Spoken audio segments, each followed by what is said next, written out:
Le député d'Ottawa-Sud. Attendent toujours un cadre réglementaire pour lutter contre les changements climatiques. La loi sur la qualité de l'air a été réécrite par l'opposition puis abandonnée par les conservateurs. 11 groupes indépendants disent que le plan conservateur est voué à l'échec et le Canada fait figure de retardataire à l'échelle mondiale. Dans l'attente de la visite du président Obama, comment pouvons-nous négocier avec les États-Unis sur les changements climatiques si nous n'avons rien à apporter à la table?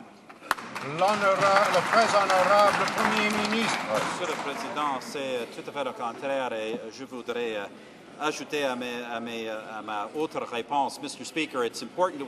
Monsieur le Président, il importe de comprendre que les cibles de l'administration envisagées par l'administration américaine sont très près des cibles de notre gouvernement. Ça n'a rien à voir avec les objectifs tout à fait irréalistes de l'opposition officielle.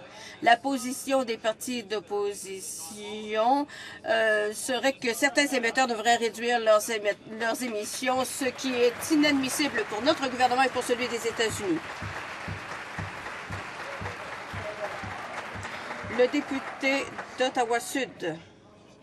Monsieur le Président, dans le dossier des changements climatiques, les conservateurs sont de passer de fait au Canada, retardé au Canada, à fait aux États-Unis. Le Canada essaie désespérément de rattraper son retard en sautant d'une banquise à l'autre, sans crédibilité, sans plan.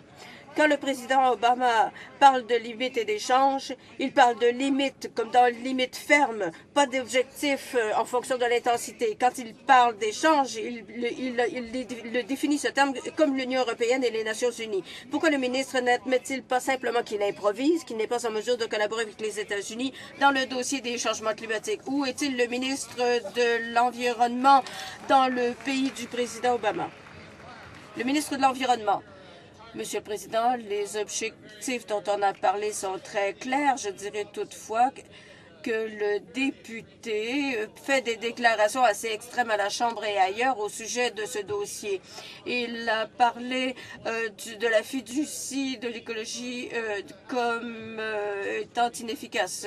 Le député peut-il parler des accusations de fraude qu'il a portées contre le gouvernement de l'Ontario ou d'autres gouvernements